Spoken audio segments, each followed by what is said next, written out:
This is Daniel, and what just happened? So, before I start, I want to get to two other notes in the NBA free agency. The first one being that Jeff Teague has committed to sign with the Minnesota Timberwolves. I like this move for both sides. I remember watching Jeff Teague, even at Wake Forest. He was a great defensive player. Tom Thibodeau, very much about defense. Also, I'll quickly mention this, even though this happened a while ago. The Jimmy Butler trade is interesting. I think it's more interesting to me, though, that Lauri Markkanen with the draft pick that they chose, the Bulls being they, chose, and that they also gave up their first round pick. So it was just a swap. It wasn't a direct first round pick. I understand it, given the number 7 pick is pretty high, but it was still strange to me. Chris Dunn is a really talented player. He's had injury problems. He's had some issues over the years. Zach LaVine, he's kind of like the guard version of Blake Griffin. I'll get to that in a minute. But he has a lot of potential, and if you're a rebuilding team, you can take a risk on a guy for potential. But Jimmy Butler was a key part of the Bulls team's really talented player, and one of those guys that was a steal in the draft. I think it's the 30th overall pick. You know, it shows that even now, when we have all these scouting reports and stuff, there's still other things and factors that help make players good. And then the other news is that Ricky Rubio was traded to the Utah Jazz for a first-round pick. I like this move, personally, for both sides. The Timberwolves, I don't think they really need to collect picks, but if they can make that into another superstar, that's a different story. And I like what the Jazz did here. They're going for it a little bit more, having a little more guts. Does this mean they won't sign George Hill? Probably, but at the same time, there's a reason I'm not a betting man. For anyone who watched my What Just Happened Chris Paul video, saw that I was wrong.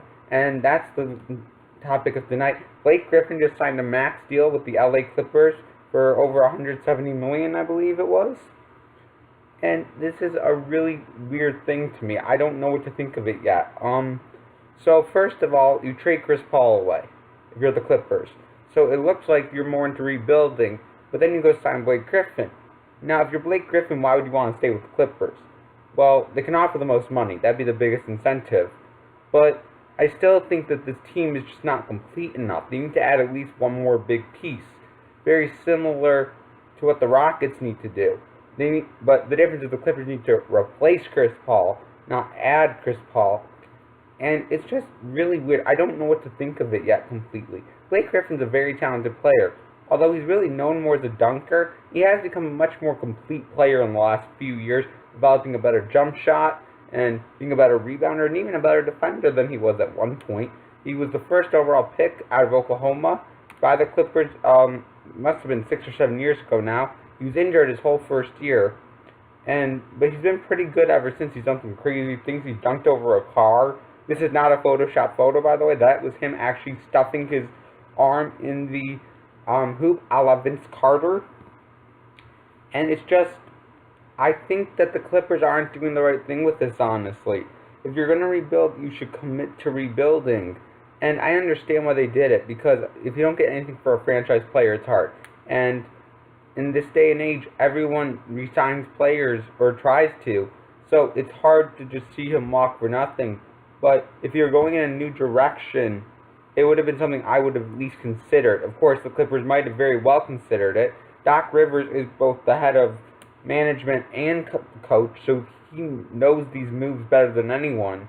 But I just don't know if it's the right move for the Clippers.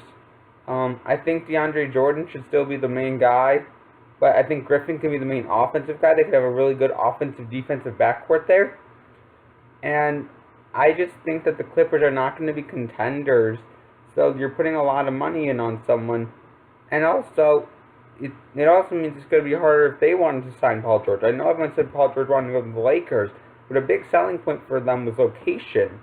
Paul George is from LA, so why wouldn't he want to go to the Clippers if they had a really stacked team? Well, that's my thoughts on it. The video is obviously not as long as the Chris Paul one. I'm really still a little bit in shock that he signed with the Clippers. But anyway, I'm Daniel, and what just happened?